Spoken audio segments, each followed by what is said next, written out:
Okay, my name is Margaret Dorr, and I'm an attorney from Washington State, where assisted suicide is legal. As you heard, there's a similar bill in Oregon, and both laws are similar to your bill. I have a big point to make. My main point I'm going to make today, I'm speaking a little off the cuff, is that to read the bill, the words don't necessarily mean what they appear to mean. For example, the prior speaker said that the patient is required to be competent. I think the word is actually capable, but it's defined to allow someone else to speak for you, as long as they're familiar with your manner of communicating. You all are now familiar enough with my manner of communicating to be able to talk about approving a lethal dose for me. I don't think that should be a life and death statute. You're not required to be fatal. The test is terminal. It is a 6 months to live. It doesn't mean people are dying. The bill is much broader than that. For example, I have a friend who signed up for Oregon's law in 2000. She had terminal cancer. They said it was treatable, but she decided not to be treated because the 6 months to live is determined without treatment. She went to her radiation doctor to find out how to get them pills, and he stalled her. And after 3 or 4 visits, he finally started talking about her family and got her to change her mind. She's alive today. 15 years later, this is her picture at year 12. We are not talking about people that are dying, and most people need to know that. Many people are for this bill, these types of bills, if they think that people are dying. They're not necessarily dying, okay? And I have more information in a large handout that I gave you, a legal policy analysis that I submitted. Self-administer. Your bill does not require self-administration. It says may self-administer. Your bill does not define self-administer. In our law in Washington State, self-administer is specially defined to allow someone else to give it to you. Okay, please do read the rules. I have my article from Washington State attached here that talks about the meaning of our law in Washington State. That's 2 minutes. Okay, any questions? Yes, Representative Price. Thank you, Chairman. Well, that was a lot. It kind of lost me on the part where they don't have to be dying. Isn't this assisting them? Okay, so the bill, quote unquote, eligibility is based on someone fitting the definition of terminal condition. I think you're using terminal condition in your law.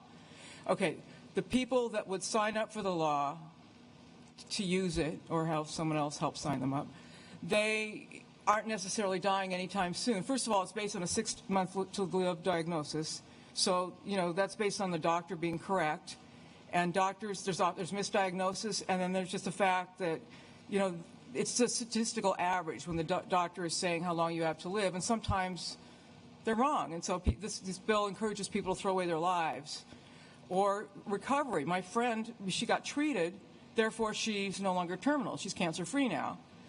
And then the other thing is the definition of terminal in the bill is very similar to the definition in Oregon, where they are reporting diabetes, insulin-dependent diabetes, as a terminal illness. Because, say, a 20-year-old, I've been told this by doctors, I wasn't able to get it in my materials except with a letter. A 20-year-old with insulin-dependent diabetes could live, these doctors tell me, like a month without insulin. So that's a diagnosis of less than 6 months to live. So in Oregon, that would qualify. And so your bill could be interpreted that way. I'm not saying it will be, but it could be. Did I answer your question? Yes, you did. Any further questions for this witness? Yes. Thanks again, Chairman. So you're an attorney Correct. In Oregon? Washington. Is there, so with the law being over there, have you had any cases where... Have I had any cases? Cases that were involving assisted suicide? I've had, indirectly, I've had cases.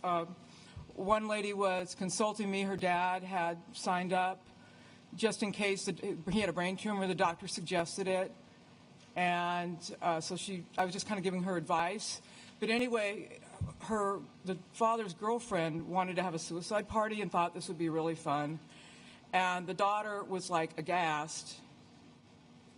No, this is I'm just telling you what happened. So anyway, he decided he didn't want to be treated. He spent the last 3 months of his life tormented over whether or not he should kill himself. Instead of taking that last trip to Mount Rainier or making peace with your friends, he's like, well, should I do it or should I not do it? And so for him, that was not a peaceful way out. And the other one, it's not clear that it was voluntary. Oh, that one, the guy died a natural death. He went the old-fashioned way. In the other one, the son was told by someone who was at one of these parties that the first night the dad said no, that, you know, I'm going to bed, you're not killing me. And then everybody left, and then the next day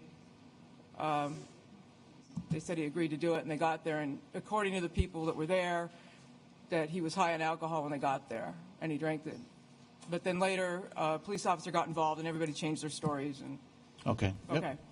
Just quick question. Just so, for your gratification for the members of the committee, we have about 15 other witnesses that are signed up here. I would, if you have questions, many of them are going to be answered by both sides of this argument. So I would give the witnesses a chance first. We have a lot of people here to testify. So if it's really extremely important and concise, This one is. okay. A quick, Representative McLaughlin, a question. Yes, quick question. You are an attorney in reference to that, you know, and you're testifying in opposition, you know, to this bill. Correct. As an attorney, she is, yes. As an attorney. Quick legal question for you. It pertains to ramifications in reference to insurance companies. You know, most people have insurance. I am of the understanding, okay, that basically, you know, most insurance policies are null and void. You know, if perhaps you. Yeah, so the question is, Representative McLaughlin, is there, can they collect life insurance? Yes. Okay. Really? Representative Price, and then we'll move along. Thanks again, Chairman. So what's a death certificate say when they does it say that they committed suicide or? In Washington and Oregon, it says that it's a terminal illness. And the way I read your bill, although it's not as clear as Washington's law, the death certificate will be falsified to reflect a natural death. You can see the analysis in my memo. The significance of that, I'm a probate lawyer. I see a lot of bad things with inheritances. The significance of that is that even if it turns out to be a murder for the money, according to the statute, it's a natural death. So it can't be prosecuted. That's the way I read it. Natural death. So, Thank you. Thank you. Thank you, ma'am. Thank you for your testimony.